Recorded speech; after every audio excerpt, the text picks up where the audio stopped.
स्थिति यह है कि किसान का बेटा कर्ज में ही पैदा होता है और कर्ज में ही मर जाता है, परंतु हमारी सरकारें किसानों की तरफ वोट लेने के लिए तो लालायित रहती हैं, परंतु किसानों के हित में कभी विचार नहीं करती हैं।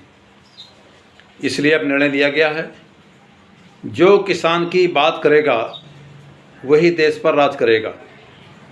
हमने पहले भी इस बात पर जोर दिया था कि यदि भारतीय जनता पार्टी हमारे किसानों की मांगों पर सहानुभूतिपूर्वक विचार करके उनका समाधान खोजती है, तो निश्चित रूप से भारतीय किसान युवाओं का प्रत्येक सिपाही पूरी ताकत से भारतीय जनता पार्टी को जिताने का कार्य करेगा।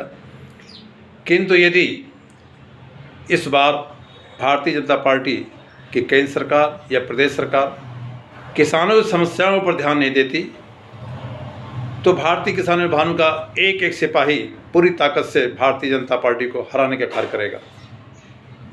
इसलिए हाथ जोड़कर पुनः माननीय प्रधानमंत्री जी से, माननीय मुख्यमंत्री जी से आग्रह है कि हम किसानों की समस्याओं को ध्यान दें और शीघ्र राष्ट्रीय कृषि आयोग के गठन की घोषणा करें, जिसमें अध्यक्ष और सभी सदस्य ईमानदार किसान रखे जाएं। इसके साथ ही हमारे किसानों के सभी कर्जे माफ़ किए जाएं और जो किसान हमारे 60 वर्ष की उम्र व्यतीत कर चुके हैं उनके जीवन यापन हेतु 10,000 रुपया मासिक पेंशन दी जाए। आंदोलन के दौरान हम किसानों पर जो भी मुकदमे दर्ज किए गए हैं वो मुकदमे तत्काल वापस लिए जाएं। यदि हमारी मांगें पूरी हो जाती हैं तो निश्चित रूप से 2014-2019 की भांति इस बार भी भारतीय किसान युवाओं का एक एक सिपाही पूरी ताकत से भारतीय जनता पार्टी को जिताने का कार्य करेगा। और यदि हमारी मांगें पूरी नहीं की जाती तो अब नहीं बहुत हो चुका, अब तो एक ही रास्ता होगा भारतीय जनता पार्टी को हराने का, और हमारा एक एक सिपाही हराने के लिए बेबस होगा। इसके लिए भारतीय जनता पार्टी का केंद्रीय नेतृत्व और प्रदेश का नेतृत्व जिम्मेदार होगा। जय हिंद, जय भारत, जय जवान, जय किसान। मुख्य सचिव गृह श्री अवनीश अवस्थी जी ने हमारे प्रतिनिधिमंडल को वार्ता के लिए बुलाया और यह आश्वासन दिया कि माननीय प्रधानमंत्री जी और माननीय मुख्यमंत्री जी आपकी मांगों से सहमत हैं, आप अपना आंदोलन वापस कर लें, बीजेपी आपके साथ है और शीघ्र आपकी मांगी पूरी कर दी जाएंगी। उनके आश्वासन पर पुनः आंदोलन वापस लिया गया, परंतु वो आश्वासन भी कोरा निकला, जिसके विरोध में 27 दिसंबर 2021 से प्रत्येक मंडल मुख्यालय पर अनिश्चितकालीन धरना प्रदर्शन प्रारंभ कर दिया गया।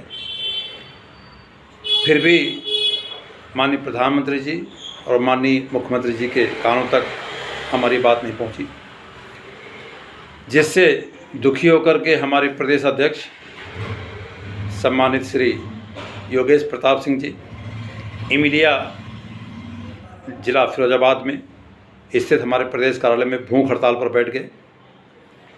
जब उनकी हालत बिगड़ने लगी तो हमारे किसान सभी पुनः आंदोलित हो गए और 3 जनवरी 2022 को इमिलिया प्रदेश कार्यालय में एक विशाल किसान पंचायत बुलाई गई। उस पंचायत में जैसा कि आश्वासन मिला था माननीय केंद्रीय कृषि मंत्री श्री तोमर साहब जी के द्वारा, माननीय मुख्यमंत्री जी द्वारा, कि आपकी मांगों की पूर्ति कर दी जाएगी।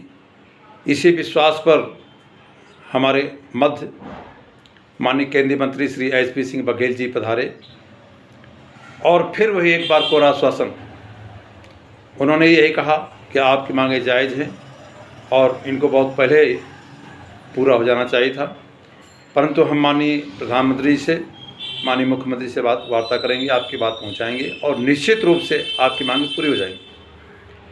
परंतु पुनः कोरा आश्वासन, इतना छलावा किसानों के साथ बराबर हो रहा है, ऐसा क्यों?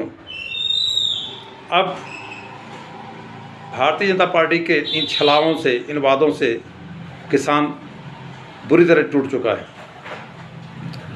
वर्तमान समय में ओलावृष्टि से किसानों की फसलें बर्बाद हो रही हैं। पहले भी किसान भूखमरी से आत्महत्या करता आया है और ये भी स्पष्ट है कि शासन की गलत नीतियों के कारण किसान कर्जदार होता चला गया।